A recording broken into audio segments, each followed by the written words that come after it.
Hi, I'm Old Sneelock. Welcome to another episode of Old Sneelock's Workshop.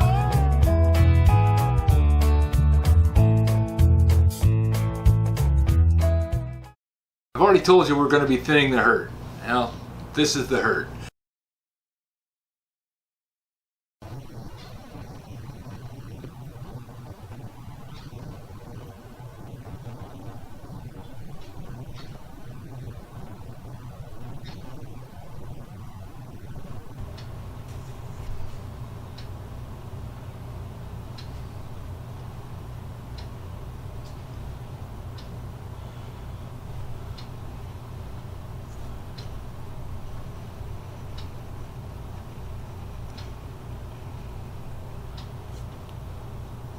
These are the wooden planes, both coffin, molding, and joiner.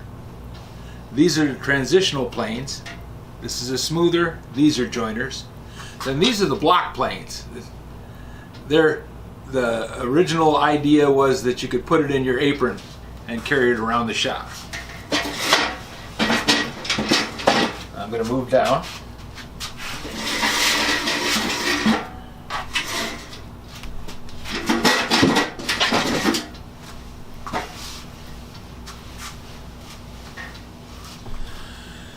These are the iron body planes. They're the most common and the one that you see the most, and almost everyone has one of these in their shop of some kind.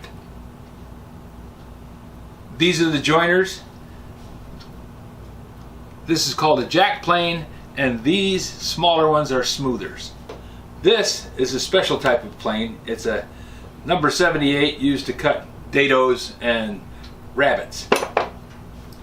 I'm going to select two from each group to talk about, kind of give you an idea what we're really looking at, so you'll have a better shot at picking out the one that you like the most. I thought about all the different places that I could try and sell these, and I've decided on eBay. It gives everybody an opportunity to bid on the item that they want, and it gives it a broad market. What I'm looking for is feedback from you guys to pick out one plane out of all of these that you want to see first. The most popular choice is the one that I'm going to pick. I'm going to pick out two from each group and give you a little more detail on those 8 planes. The one that you guys pick from those 8 will be the first one to go up.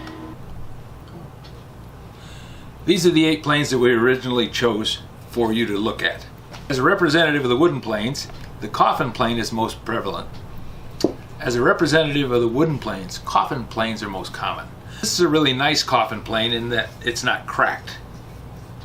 And I have sharpened the blade up, and I actually use this one. I just have a lot of them. This is a joiner plane. It's for planing long surfaces. I've actually used this, but I don't use it very much, and it just takes up a lot of room. These are the block planes. These are the block planes. They're low angle planes, and they make a very fine cut, so they're used for finish work. This is a gauge transitional plane. It's very rare. Main feature is once you sharpen the blade and set it, it automatically goes right back to the setting. This is a Union number 537 transitional plane.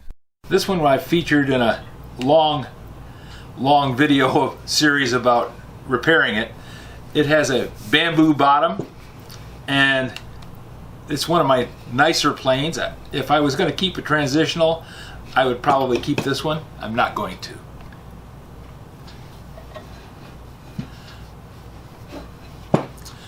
This is the first plane that I bought. It's a number 607. Stanley Bedrock, and corrugated sole. I've had this for a long time, but I decided I'm going to go ahead and part with this one. This one is a 606 Bedrock, Stanley Bedrock. It also is a corrugated base, and it's just a really nice plane. Just to identify the planes a little easier, I'm just going to assign a number to each one. This is number 1. This is number 2. This is number 3. This is number 4. Number 5. Number 6. Number 7. And number 8. In the comment section below, tell me which one you would like me to list first. Just comment the number, and the one that gets the most response is the one that I'll list first on eBay. There'll be another video showing which one you wanted to list first, and in the description of that video I'll put a link to the listing on eBay, and then you can go take a look. If you have any suggestions for a new video, questions about today's video, or any of the other videos on the channel, just drop a note in the comments. You know I read them all. Thanks for watching.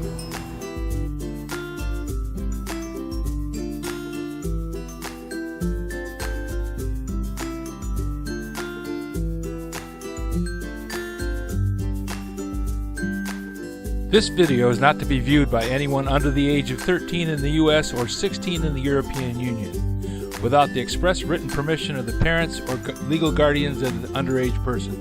Such written permission must be on file at the local government entity in charge of enforcing the rules and regulations established by the FTC. Anyone violating these terms is admitting by default that they hold harmless the owners and operators of this channel. Any and all questions should be addressed to your local branch of the FTC.